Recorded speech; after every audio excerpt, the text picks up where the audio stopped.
My name is Lewis, and I'm a construction project manager for one of Dallas's largest development companies. My wife Zoe works at a prestigious advertising agency downtown. We'd been married for 5 years, together for 8. I thought I knew everything about her, her morning coffee ritual, the way she hummed while doing dishes, how she always stole the covers at night. Turns out, people can hide the most shocking secrets behind the most familiar facades. It all started at our annual company Christmas party.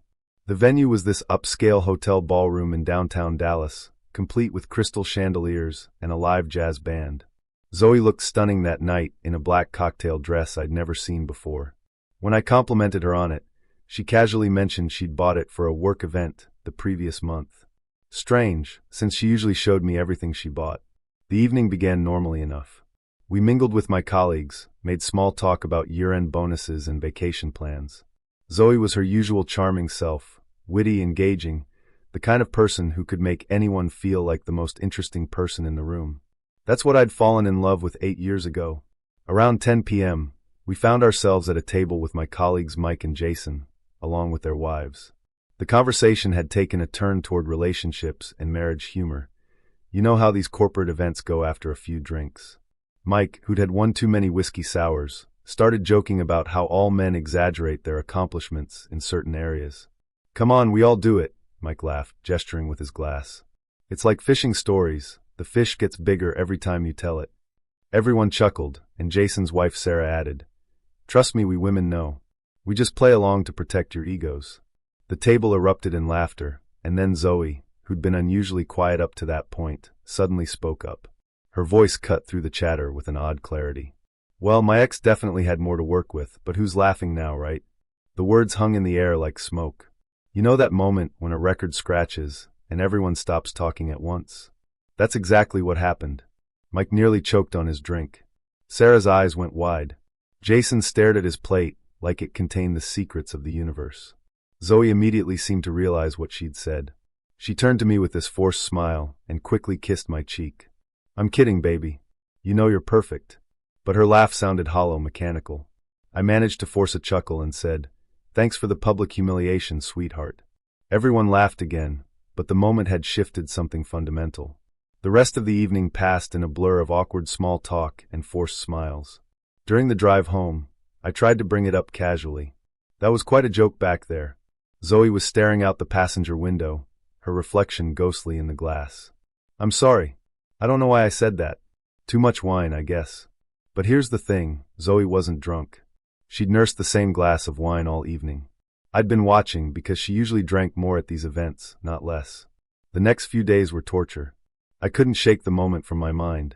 Not just the joke itself, but the way she'd said it. Too specific, too confident. Like it wasn't a random thought, but something she'd been thinking about recently. Very recently. I started noticing other things. Small things that probably meant nothing individually, but together formed a pattern. Her phone was always face down now. She'd started working late more often, at least 3 times a week. When I called her office on these late nights, her assistant would say she was in meetings or stepped out for a client dinner. Most unsettling was how she'd changed in bed. Without going into inappropriate details, let's just say she seemed distracted. Distant. Like her body was there, but her mind was somewhere else entirely. Sometimes I'd catch her staring at the ceiling afterward with this expression I couldn't read. 2 weeks after the Christmas party, everything changed at our friends Brandon and Emily's barbecue. It was a typical Texas winter day, surprisingly warm, perfect for grilling. Zoe had planned to come with me, but at the last minute, she begged off, claiming she had an urgent client presentation to prepare for Monday. "You go ahead," she said, not meeting my eyes. "I'll just be boring company anyway, stressing about this pitch." So I went alone, which wasn't unusual.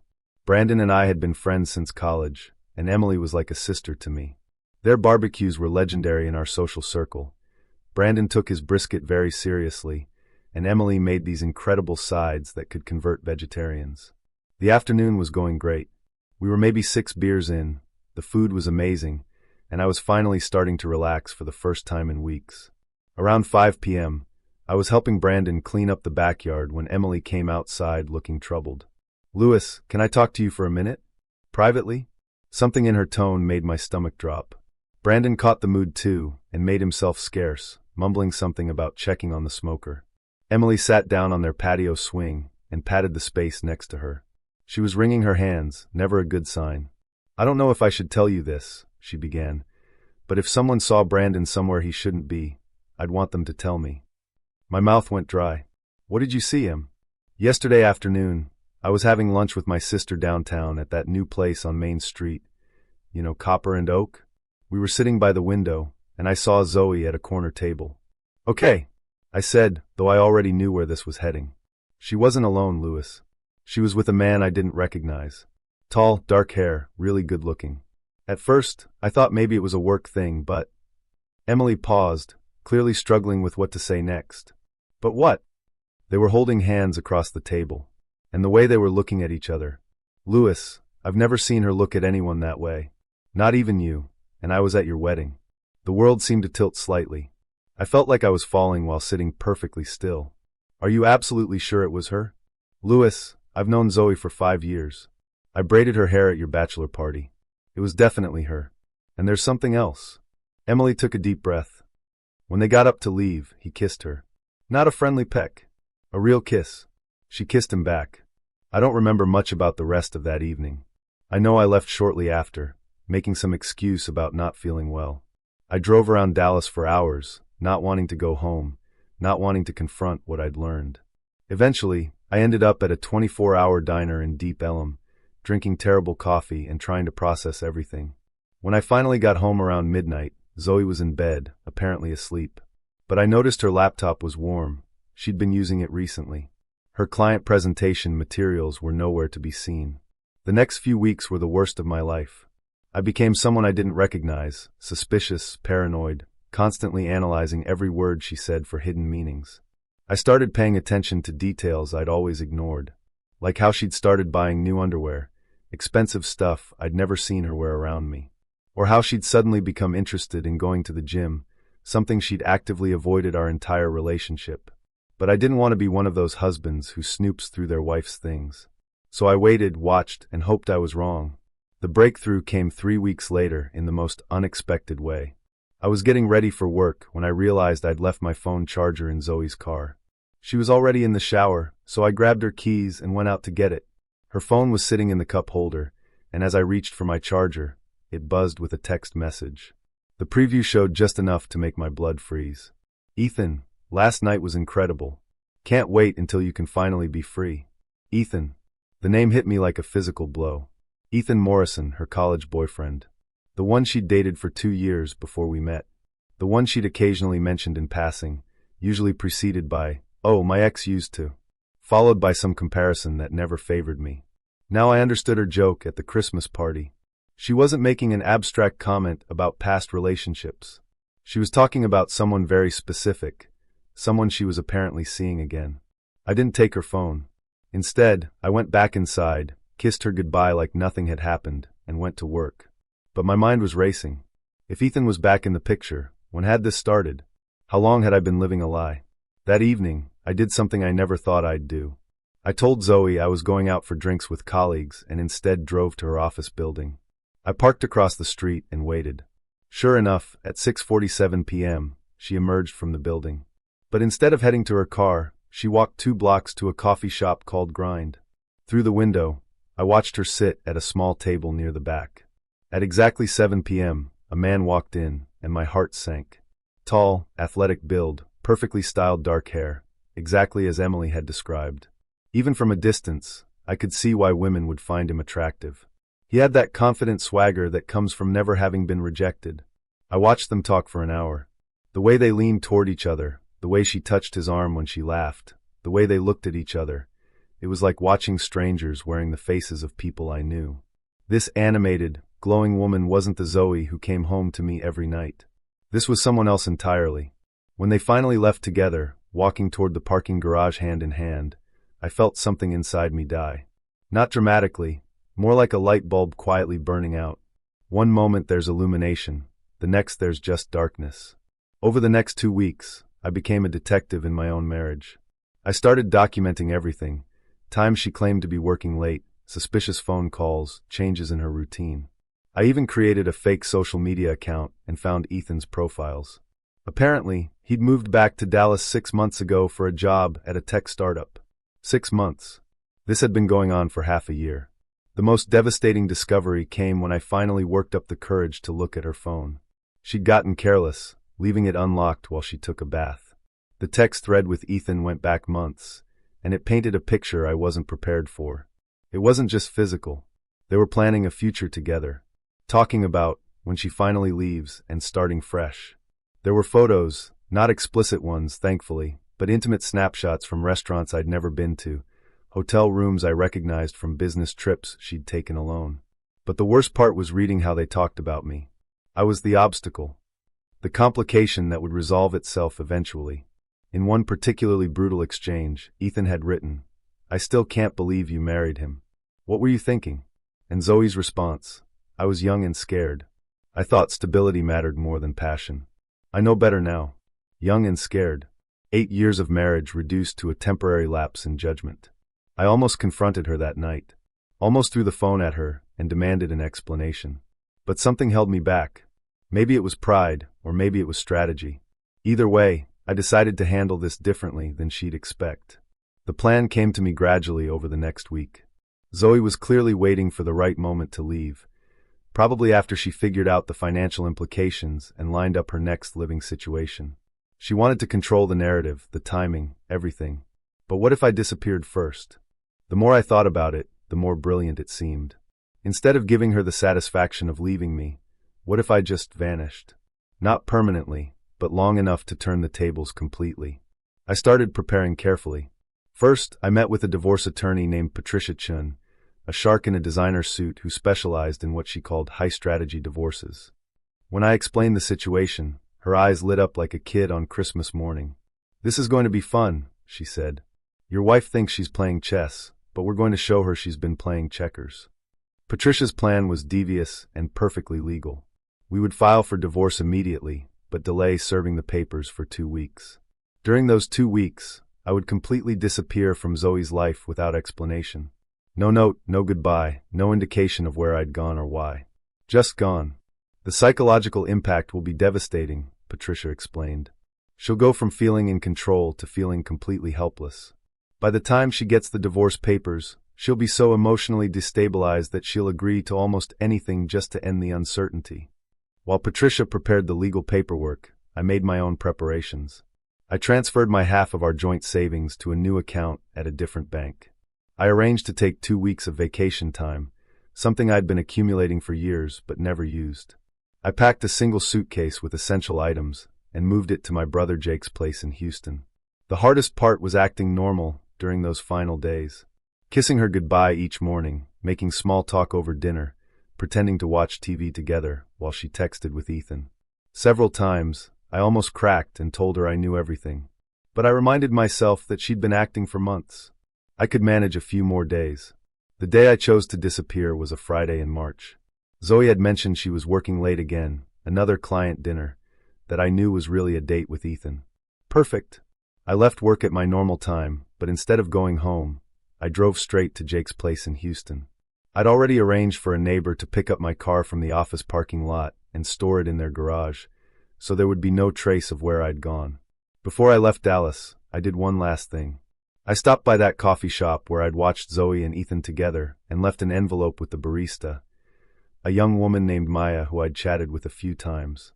Inside the envelope was a photo of Zoe and a note asking Maya to call me if she ever saw her there again. Maya seemed confused but agreed to help. Then I turned off my phone and drove to Houston. Jake and his wife Amanda were incredibly supportive, though they were shocked when I explained the situation. "I can't believe Zoe would do this," Amanda kept saying. "She seemed so happy at Christmas." "That's what I thought too," I replied. Turns out we were both wrong. The next 2 weeks were surreal. I felt like a ghost, existing in a space outside my normal life. Jake took vacation time to keep me company, and we spent our days doing things I hadn't done in years: fishing, hiking, playing pool at dive bars. It would have been fun if not for the constant awareness that my marriage was imploding 250 miles away. On day 4, Jake convinced me to turn on my phone for just a minute to see what was happening. The screen exploded with notifications, 23 missed calls, 47 text messages, 12 voicemails. The progression was fascinating and heartbreaking. Day 1. Hey babe, where are you? Call me when you get this. Day 2. Louis, I'm getting worried. Please call me back. Did something happen at work? Day 3. I called your office and they said you took vacation time? What's going on? This isn't like you. Day 4. I'm scared. Please, just let me know you're okay. But buried among her panicked messages were texts to and from Ethan. She'd told him I was acting strange and that she was worried I might know something. Ethan's advice was predictably selfish. Maybe this is a sign. If he's going to be weird about it, just leave now. It's not that simple, she'd replied. There are finances to consider. I can't just walk away from everything we've built. Everything we've built. As if she hadn't been systematically demolishing it for months. I turned the phone back off and didn't check it again until the 2 weeks were up. On the appointed day, Patricia called to confirm that the divorce papers had been served. Your wife seemed genuinely shocked, she reported. The process server said she just stood there reading the same page over and over. That's when I finally turned my phone back on permanently. The message count had reached triple digits. The tone had evolved from concern to panic to anger to desperation, and finally to a kind of resigned understanding. The most recent message, sent just an hour before Patricia's call, simply said, I know that you know. We need to talk. I didn't respond immediately. Instead, I drove back to Dallas, but not to our house. I went to a hotel near the airport and checked in for an indefinite stay. Only then did I send a single text message. My lawyer will handle everything. Good luck with Ethan. My phone rang within seconds. I let it go to voicemail. She called 17 more times that evening. I listened to none of the messages. The next day brought a new flood of texts. Please, Louis, just talk to me. I can explain everything. It's not what you think. I made a mistake, but we can fix this. Don't throw away 8 years over this. That last one made me laugh bitterly. I wasn't throwing away 8 years. She had thrown them away months ago. After a week of radio silence from me, she tried a different approach. She enlisted our mutual friends as intermediaries. First came a call from Emily. Louis, Zoe is beside herself. She knows she messed up, but she wants to make it right. Did she tell you exactly how she messed up? I asked. Silence. Then, she said there was someone else, but that it didn't mean anything. Emily, they were planning a future together. This wasn't a fling. This was a whole other life. More silence. Finally, I'm sorry, Louis. I had no idea it was that serious. Brandon called next, then other friends, all with variations of the same message. Zoe was sorry. She wanted to work things out. She realized she'd made a huge mistake. But here's what none of them understood.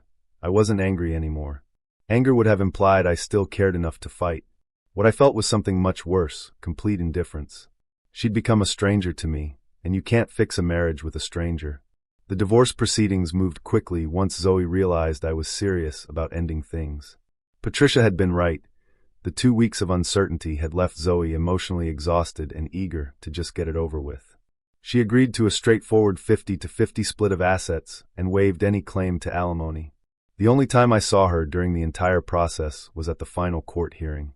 She looked terrible, thinner than I'd ever seen her, dark circles under her eyes, her usually perfect hair pulled back in a messy ponytail. She kept glancing at me during the proceedings, but I stared straight ahead at the judge. When it was over and we were officially divorced, she approached me in the courthouse hallway. Louis, please. Can we just talk for 5 minutes? I looked at her for a long moment. This woman I'd loved, planned a future with, shared a bed with for 8 years. She felt like someone from a dream I'd half forgotten. There's nothing to talk about, Zoe. You made your choice months ago. I'm just catching up. But I choose you now. I choose us. Ethan, that was just fantasy. This is real. No, I said quietly. This is over. That's what's real. I walked away and never looked back. 6 months later, I was settled into a new life in Austin. I'd taken a position with a smaller construction company that specialized in sustainable building practices, something I'd always been interested in, but never had the time to pursue, while maintaining the lifestyle Zoe wanted in Dallas. I was happy. Not ecstatically happy, not the kind of happiness you see in movies, but genuinely content in a way I hadn't been in years. Maybe longer than that. Maybe I'd been settling for so long that I'd forgotten what actual happiness felt like. Through mutual friends, I heard occasional updates about Zoe. She and Ethan had lasted exactly 6 weeks after my divorce was finalized. Apparently, The reality of their relationship couldn't live up to the fantasy they'd built while sneaking around. Who could have predicted that? She'd bounced between several relationships since then, never lasting more than a few months with anyone. Emily mentioned that Zoe seemed lost and was considering moving to another city for a fresh start. I felt sorry for her in an abstract way, like hearing about a natural disaster in a place you've never visited. Sad, but not personal. The irony wasn't lost on me that her joke at the Christmas party had been prophetic in the worst possible way. She'd asked who was laughing now, and the answer was nobody. There was nothing funny about any of it. But if I'm being completely honest, there was a certain satisfaction in knowing that I'd controlled the ending of our story. She'd planned to discard me when it was convenient for her, on her timeline with her narrative. Instead, I'd written the final chapter myself. Today marks exactly 1 year since I disappeared from my old life. I'm in a completely different place, literally and figuratively. The man who was publicly humiliated at that Christmas party feels like someone I used to know, a character in a story I once read. Sometimes I wonder what would have happened if Zoe had never made that joke. Would I have eventually discovered her affair some other way? Would she have eventually left me for Ethan? Or would I have lived the rest of my life in blissful ignorance, never knowing that my marriage was a lie? I'll never know the answer to those questions, and I've made peace with that uncertainty. What I do know is this: sometimes the worst thing that happens to you turns out to be the thing that sets you free. And sometimes the person who breaks your heart is actually doing you the biggest favor of your life. They're just too selfish to realize it. Thank you for watching the video to the end. Maybe YouTube will no longer offer you my channel. So subscribe to it by clicking subscribe on the right under the video to receive new interesting stories. Also on the right of the video, there is a playlist with other interesting stories that you can listen to, and you can also write in the comments what stories you would like to see on the channel.